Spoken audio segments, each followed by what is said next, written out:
Hello guys, Nemox here, and today we are diving into What If Naruto Was an Uchiha Part 24. Before I start, remember to like and subscribe to my channel and turn on post notifications so you get notified when the next video comes out. Now, without further ado, let's get started. 2 days later with Team 7. After Orochimaru gave Naruto and Sasuke the curse mark, he left the area, leaving Sakura with the two Uchihas both out of commission. Finding her strength to stand up after realizing Orochimaru was gone, Sakura focused lots of chakra onto her body to strengthen it as she carried Naruto and Sasuke while looking for a safer place to stay. After finding a cave hidden behind tall trees and bushes, Sakura laid Naruto and Sasuke down before beginning to set up traps around the perimeter. While waiting for the recovery of her teammates, Sakura would make sure to keep Naruto and Sasuke warm with a fire and hydrated with water. When nightfall came, she would also force herself to stay awake just in case her traps weren't enough. 2 days later, while Sakura just made it back from a trip for more water, she heard one of her traps going off. Hearing that it was only one, Sakura believed that a wild animal had set it off. But, to her horror, only a few seconds after the first trap went off, a chain reaction of all her other traps went off as well. Knowing full well this must have been the action of other ninjas, Sakura left the cave to confront the intruders. After activating all the traps, 3 ninjas appeared before Sakura, revealing themselves to be the sound ninjas that Team 7 met earlier during the exam. Knowing the disadvantage she was in, Sakura throws the Heaven Scroll to Dosu, telling him to leave and that she didn't want to fight.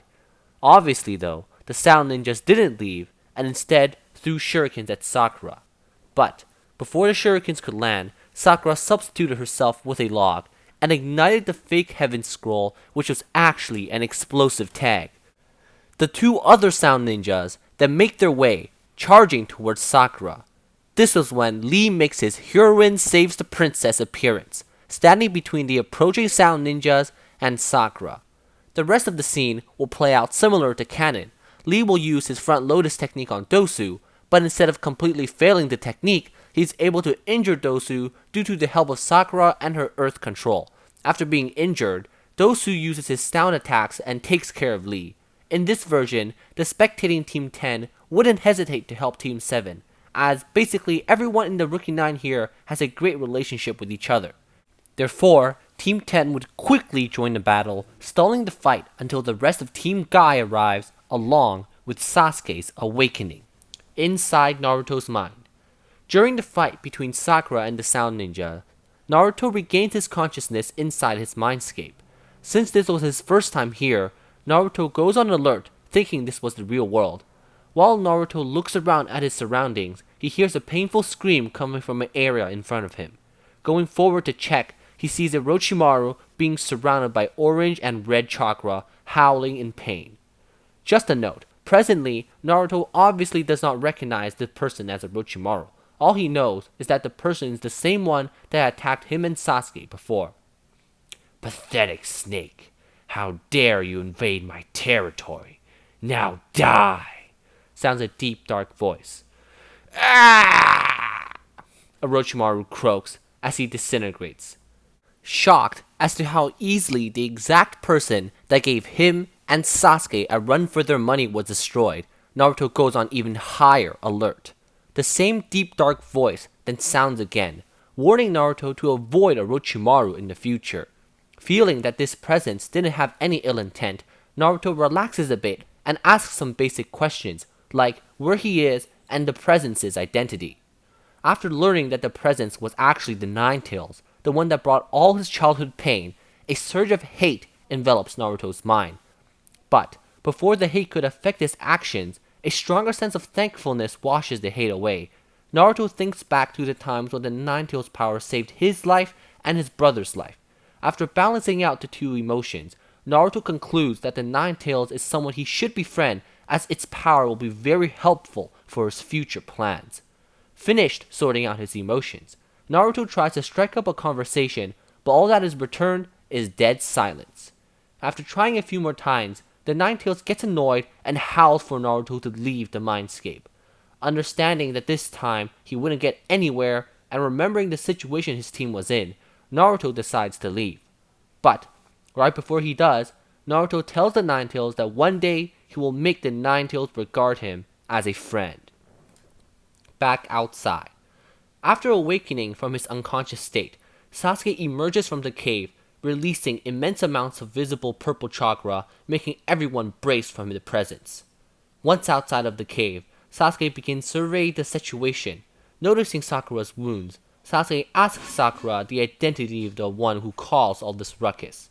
Following Sakura's pointing finger, Sasuke turns his head towards Zaku, who recoils in fear from Sasuke's gaze. Intimidated by Sasuke's slow charge, Zaku quickly regains his composure, and in anger and embarrassment, Zaku tries to attack Sasuke, sending out blasts of sound waves which tore apart the ground. To his horror though, Sasuke simply runs through the sound waves like nothing, and grabs Zaku's face, slamming it into the ground. Following his first attack, Sasuke then grabs Zaku's left and right arm, and plants his foot in the middle of Zaku's back. As he makes witty remarks, Sasuke twists and pulls at Zaku's arm, before crack. With a horrifying crack, Sasuke breaks Zaku's left arm, leaving it motionless and limp. Zaku then drops to the ground, screaming and turning in agony. "Oh, I'm not done with you yet. Your right arm's next," Sasuke says, with a tint of craziness in his voice. Picking Zaku back up by the arms, Sasuke begins pushing hard once again. But right before the right arm was also about to break, a strong hand stops Sasuke's. "Stop, Sasuke. That's enough," Naruto says, grabbing Sasuke's arm, forcing him to let go of Zaku, who had blacked out from the pain. After Naruto comes in and breaks Sasuke out of his current mental state, Sasuke falls flat on his ass, wincing in pain from the curse mark's influence. "Of course, I still need to deal with you," Naruto says, turning towards Dosu, who was picking up his unconscious friend. Knowing any resistance against Naruto would be futile, Dosu shakily hands out his Earth Scroll, offering it with the condition that Naruto and Sasuke were to leave them alone. Picking up the scroll, Naruto activates his now 2 Tomori Sharingan and scans the scroll over, affirming that it isn't just a transformed stick or something else. Alright. One last thing before I let you go. Why did you attack us? Naruto questions, giving a threatening glare. We were sent here to evaluate your value, Dosu answers shakily. Although not satisfied with Dosu's answer, Naruto could no longer care about such things. The only thoughts going through his mind now is how he should handle the 2 scrolls and getting out of this hellhole. While waiting a couple of minutes for Sasuke and Sakura to recover, Naruto asked the other team's members to fill him in on the exact situation. After sorting things out, Team 7, 10, and Guy quickly went their separate ways. Naruto, with Sasuke and Sakura trailing behind him, heads for the large tower in the middle of the forest, ready to finish the exam. The rest will loosely follow canon. Team 7 will meet Kabuto, who said he parted ways with his team. Allowing Kabuto to follow them, Team 7 heads for the final tower. But, right before they enter the final tower, Team 7 runs into a Genjutsu barrier. With the powerful perception of Naruto and Sasuke, they are easily able to break the Genjutsu and fight the enemy ninja behind this. After defeating the enemy ninja, Naruto and Sasuke simply knock them out so that they will lose the chance to win the exam. Finished taking care of the hindrance, Team 7 along with Kabuto parts ways once again, going into different doors in the final tower. While Kabuto gave his report to Orochimaru showed mixed emotions. Orochimaru was angry that his curse mark didn't stay on Naruto, not expecting that the Nine-Tails would ruin his plans. But he was also delighted that Sasuke was falling under the influence of the curse mark. While Kabuto gave his report, Team 7 quickly realized they need to summon the scrolls by looking at the writing on the walls. Once opened, the scrolls summoned Iruka-sensei, who after congratulating Team 7, informed them on the meaning of the writing on the wall. Around half an hour later, there were a total of 21 ninjas remaining from the Forest of Death exam. Once everyone was gathered and put into a line, the third Hokage began explaining what the Chunin exams were truly about. After all the remaining 21 ninjas got a full idea of the purpose for such battles, Hayate came into the large arena and explained how the preliminary exam would work and its purpose. Finished explaining how the preliminary exam is used to whittle down the numbers, Hayate provides the option for the remaining ninjas to opt out. Hayate also adds that the preliminary exam, which will be held as a one-on-one fight, can lead to fatal injuries or even death. This silences many of the contestants, yet after a few moments, no one decides to opt out. Knowing that the numbers were uneven, and seeing that Sasuke is clutching his neck in pain, the third Hokage suggests to have Sasuke opt out. But before any decision could be made, Kabuto volunteers to leave in Sasuke's place, preventing Sasuke's forced disqualification. Having now an even number of participants, Hayate then has everyone leave the battlegrounds and gather above in the stands to observe the later fights. After that, the machine begins generating the first matchup of the preliminaries, which is Sasuke against Yoroi Akado. This fight will yield the same results as in canon. During the fight, Sasuke would have trouble due to having the burden of keeping his curse mark in check while fighting. Sasuke would also have to constantly keep Kakashi's warning in mind about not consuming too much chakra so the curse mark won't activate. After defeating Yoroi, Sasuke is immediately taken away by Kakashi to seal away the curse mark. The second and third battle of Zaku vs Shino and Misumi vs Kankuro will also play out exactly like canon. The battles will end with Shino's and Kankuro's victory. The fourth battle between Sakura and Ino would be pretty similar to canon. In this version, Sakura would hold the upper hand due to her knowing Earth style, but because of this addition, she also consumes more chakra in the battle. This results in her passing out after knocking Ino out due to chakra exhaustion, which then leaves the fourth match in a draw. The fifth and sixth battle of Tenten vs Tamari and Shikamaru vs Kin will also end in the same way as they did in canon. Tamari would reign victorious in her fight and Shikamaru would win his. The seventh battle between Naruto and Kiba would be very different from canon. Naruto here would easily be able to counter Kiba's attacks. Kiba's beast-style attacks would inevitably be followed by Naruto's Tutomori Sharingan. Because of this, Naruto would easily be able to hit Kiba with large area attacks like the Great Fireball Jutsu or the Great Breakthrough Technique. Once Kiba gets hit enough times to the point that he's unable to keep his man-beast transformation, Kiba would quickly be defeated by Naruto's Taijutsu.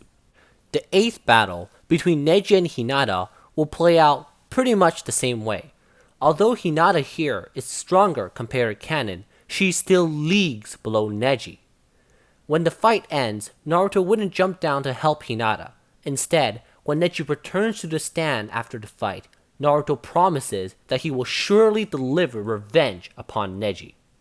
The ninth battle between Lee and Gaara will also follow canon, with the ending of the fight shifting Naruto's curiosity from Lee further upon Gaara. The 10th and last preliminary fight between Choji and Dosu will still end in Choji's loss. Although Choji put up a better fight in this version, the end result stays the same, bringing the preliminaries to an end. Once the preliminaries ended, the officials gave each of the remaining Genins a 1-month period where they could recover and learn new techniques. After leaving the arena, Naruto then meets up with Sasuke, who was together with Kakashi. Kakashi would then tell Naruto that he'll be spending this period of time helping Sasuke to prepare for the actual third exam, and added that Naruto didn't need to worry about Sasuke's current condition since he'd already dealt with it. Although disappointed, knowing that Kakashi couldn't help him train, Naruto was relieved that Sasuke was freed from the conditions of the curse mark, since both him and Sasuke knew the life-threatening drawbacks from using its power, as illustrated in the book Naruto found in the underground lab. After reaching this conclusion, Naruto and Sasuke parted ways, with one party being left clueless as to who could help him train. After a few days of simply doing his daily routine of training, but on his own, Naruto couldn't help but notice that his chakra control was seemingly degrading. Realizing that it is getting worse by the day, Naruto heads to the third Hokage for help, who, once learning of Naruto's conditions, handed him a slip of paper and told him to meet a person he'd set up for him at a certain hot spring. And this, guys, is where I'm going to end What If Naruto Was an Uchiha Part 24. Before you go, remember to like and subscribe to my channel and turn on post notifications so you get notified when the next video comes out.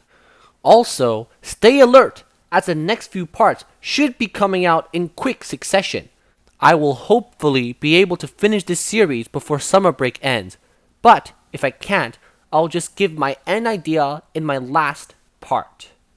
This will be the end of this part, so until next time, see ya!